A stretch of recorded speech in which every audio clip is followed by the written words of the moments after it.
Well, we go to Seattle, where a student fails class for saying only women can get pregnant.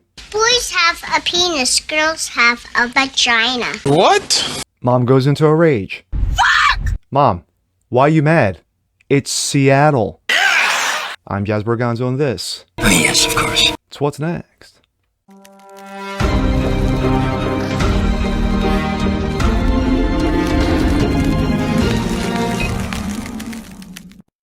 A good Wednesday, ladies and gentlemen. I'm Jasper Gonzo. What's Next? Your daily dose of common sense, facts, and salt.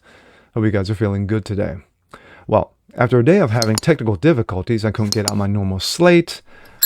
Here we go. I got it fixed, and here I am. We go to Seattle, where a student fails a class for saying only women can get pregnant. Mom goes into a rage, calls out bigotry. Mom, you live in Seattle. It's par for the course. And here we go. This comes out of Outkick. Seattle teacher reportedly fails student for saying men can't get pregnant. Mother appalled by school district's bigotry. Yes. Welcome to modern day in America, where schools and teachers widely accept and teach that men can get pregnant and women can have penises, beliefs that were once deemed ludicrous. Standing for inclusivity. Yes, diversity, equality. The irrationally woke teacher promoted that men are no different than women biologically. Makes sense. Now, bigoted teachers, Seattle teacher politically correct quiz comes under question. First reported by Jason Rance of Seattle 770. A disgruntled Seattle mother spoke out after her son attending Chief Stealth International High School received a failing grade on a quiz titled Understanding Gender versus Sex. The 10th grade teacher. 10th grade. We're not talking 3rd, 4th, or 5th. We're talking 10th. Teacher docked the students seemingly correct answers on basic biology in a series of true or false questions. He failed the quiz after answering true on a question that asked if all men have penises. Then the student answered true when asked only women can get pregnant. His teacher penalized both answers.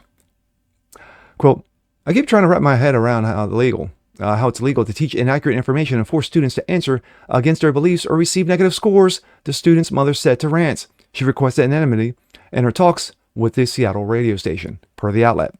The mother shared her son's Straw's ridicule for his male and white privilege. Of course, you know, racisms were going to come into play at the Seattle school, often leading to vulgar rhetoric against the high schooler.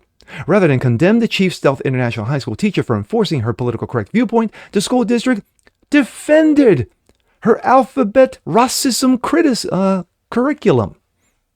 Again, you live in Seattle. Seattle School District sides with radical teacher. A spokesperson on behalf of the Seattle Public Schools released a statement. The statement defended teachers' answers, noting that emphasis on inclusivity. Quote, Seattle Public Schools is dedicated to the established inclusive environments that allow exploration of contemporary issues, specifically examining the impacts of power systems such as racism and the patriarchy. The statement reads, quote, this commitment extends to fostering welcome and inclusive settings where students, staff, families have the freedom to express their authentic selves. You're teaching basic biology, not about your feelings. And again, let me emphasize, you live in Seattle. As the new norm in America, society embraces these radical viewpoints, believing men can be women and vice versa. Its influence trickles down to the education system where children are influenced to embrace these unrealistic ideologies. It's called indoctrination. In these cases, the school typically has a history of making poor decisions, such as the case for Chief Stealth International. The Seattle Public School in Delbridge raised eyebrows in 2015 when it permitted access to complimentary IUDs to its female high school student bodies. Yes, let's give them birth control. Nice. Pushback against the norm. Powerhouse companies like Disney and Target have actively promoted against the alphabet agenda. Promoted the alphabet agenda. Frequently promoting arguments that men can become women. The overwhelming negative narrative on sex also encourages that men and women hold no biological differences, meaning men also have menstrual cycles. Yes, they're called retarded. Outkick Riley Gaines took a stand against the radical agenda, defending her belief that men should not compete against women in sports to protect parity. According to Rance, the failing quiz won't have much effect on the student's report card. However, the long-term confusion and cognitive damage influenced by the Seattle School District's radical curriculum threaten the rest of the student body. To quote the great philosopher Ron White, you can't fix stupid. This is what you have in this Seattle school. This is what you have in the state of Washington, just like California, New York, Massachusetts, New Hampshire. Name a coastal state on the left or right that isn't radical like this. And if you wake up in Seattle, you live in Seattle, you know that's a number of things are going to happen. The sun's hot, the water's wet, and the alphabet agenda will be rammed down your students' throats, your kids' throats. It's just part of life in Seattle. Of course, we all know that those of us with common sense know that this is going full retard. It's been going full retard for quite a while now.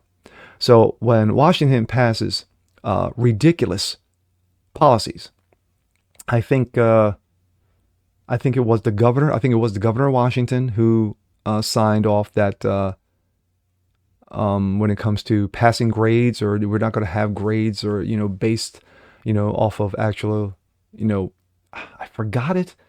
Damn it! I do apologize. Sorry about that. That'll be cut out. But at the end of the day, the mother should have known this. The mother should have known that her son was going to fail this. Why? Because your son thinks with common sense, rational, critical thinking. He knows the difference between men and women. He knows that women have vaginas and men have penises. But according to Seattle School District, no, you're wrong. How dare you, bigot? And with that being said, I'm Jazz Berganzo. This is What's Next. Want to see more like this? Please leave a comment below. Like it, share, subscribe to it. Hit that notification bell so you guys never miss a thing. And we'll see you next time. Peace.